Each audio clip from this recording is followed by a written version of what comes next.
Like many who have had this happen to me, I never thought it would happen to me. So I thought I'd reach out for any advice I could get from you. From what I've heard from other stories, you like to know how it all started. I'll try to be as clear and concise as I can. But it's only been a week, so if I get a bit muddled in my story, I apologize. I met Anna my freshman year of college. We lived in the same building, which is where we eventually met. We later found out we lived 2 towns apart, so whenever we went home, I'd let her ride with me. It only added 20 minutes to the commute, nothing special. After a few trips and spending time together in college, we started dating. I come from a close-knit family, as does she, so we told our loved ones right away. I'd met her family many times before when I dropped her off, but it was never much more than a quick hello and pleasantries. Both families welcomed each other with open arms, and our relationship began to blossom. I was a year ahead of her in college, so after graduating I moved back home where I was offered a good job with a great salary. I visited her in college whenever possible, and when she came home, we made time for each other. After graduation, she moved in with me since both of our jobs were in the city, close to where we grew up. Like me, she was offered a good position with a great salary at the company where she still works. After living together for about 3 years, I proposed to her, and we began planning our wedding. Now, on to the reason you listen all this. Looking back, there were a lot of things I dismissed as my dad just trying to make sure my ex was happy in our family. For example, my dad would call her all the time. And if I was around, they would just say they were discussing an upcoming family party or something. One day, Anna was in the shower and her phone rang. I thought it was my father and answered. When he realized it was me, he was both upset and surprised. I asked him what was wrong, and he said he wanted to talk to Anna about my mother's birthday, which was next week, and we ended the conversation a minute later. Even as I type this now, I feel like an idiot for not noticing earlier. The day I found out was an ordinary day. Anna had Thursdays off, so she made us breakfast. As I was getting ready for work, she kissed me and wished me a good day. On the way to work, I realized that I had forgotten some papers that were supposed to be needed for a meeting scheduled for 3 p.m.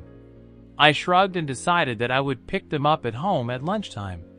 Anna had been texting me throughout the day about all the mundane things that couples say. What do you want for dinner? I did the laundry. Do you want me to hang it out for you? Etc., etc. I didn't think it necessary to text that I would be home for lunch. So when the time came, I just left work and drove home. When I arrived, I noticed a car in our parking lot that looked like my father's, but I didn't pay any attention to it. I just parked and went into the building. When I opened the door, I was reminded of a scene from a movie where a man comes home early and catches his wife cheating on him. Such a cliche.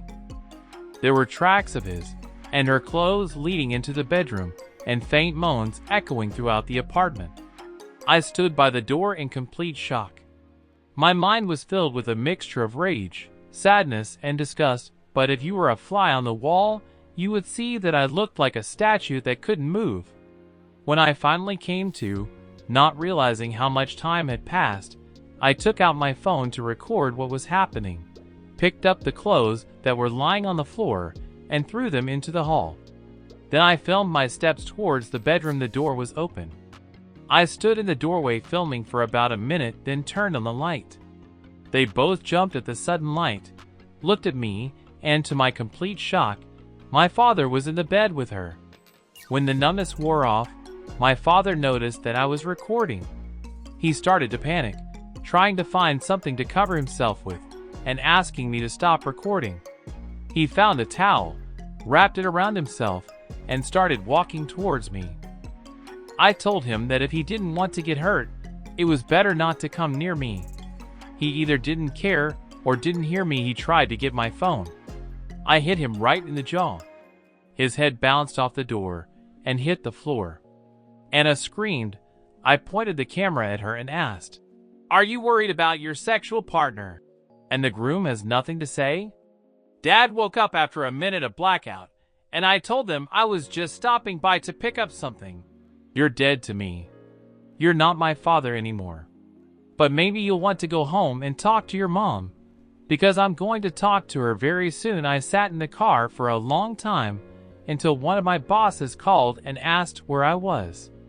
I told her I was on my way back. I must have looked terrible when I got to her office because she started asking me what was wrong.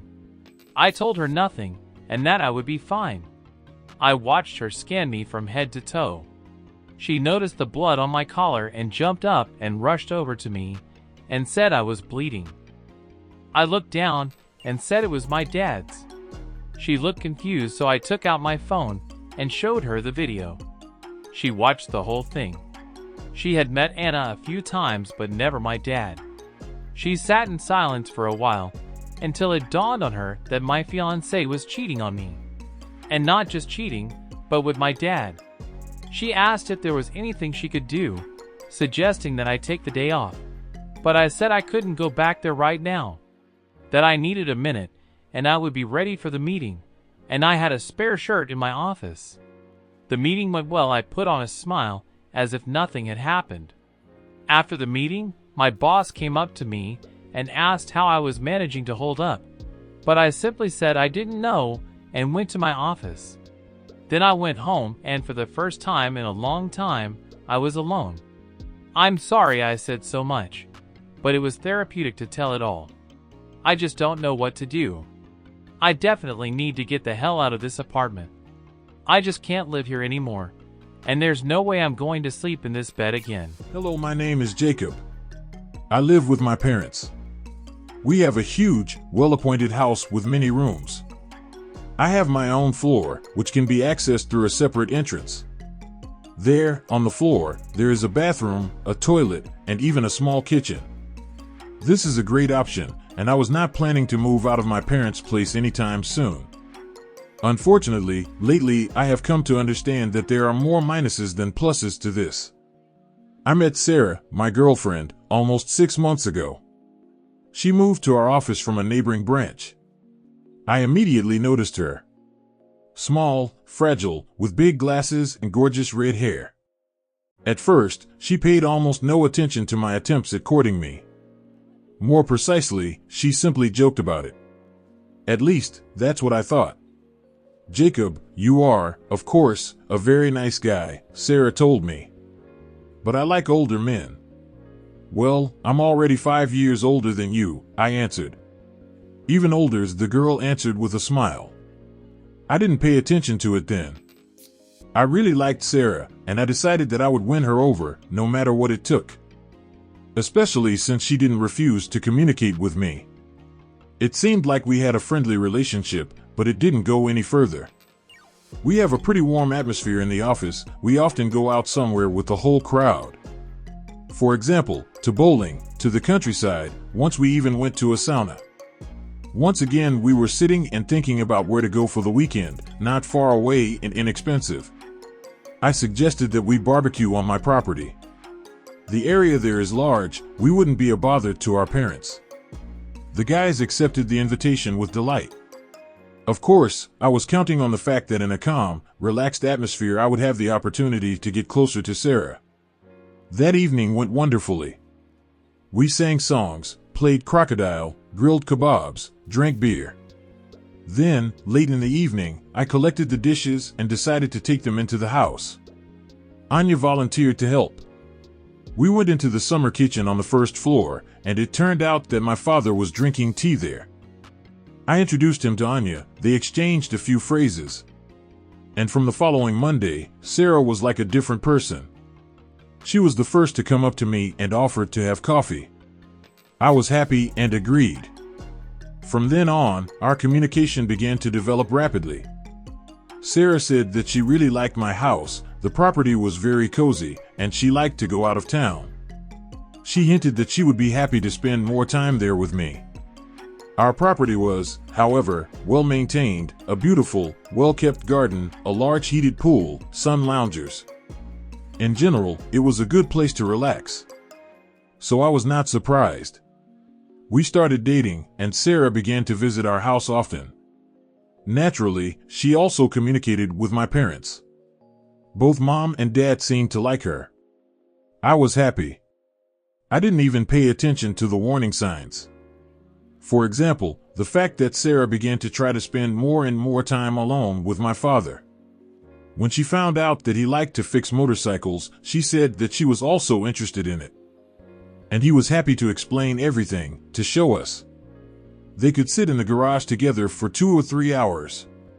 Mom even joked once that she would soon start to get so jealous. Anya blushed then, and Dad laughed. But the worst thing happened last week. That day, my mother and I went to the store, and were also planning to stop by the post office. Dad and Sarah stayed home. When we arrived at the store, my mother remembered that she had forgotten to put the parcel she wanted to send in the car. I decided to go back for it. And when I went into the house and took the parcel, I heard strange sounds from the kitchen. I looked in there and saw my father and Sarah. I don't think I need to explain what they were doing there. The lovers didn't notice me. I remember when I was picking up my mother from the store, she asked me why I was so pale. I wanted to tell her everything, but I suddenly imagined how she would react to this. After all, they have been married for almost 30 years. All this time, I considered my parents an ideal couple. And my father was a role model. He always taught me to be honest and responsible for my actions. And he himself sleeps with my girlfriend. I decided to watch them. I thought maybe one of them would confess.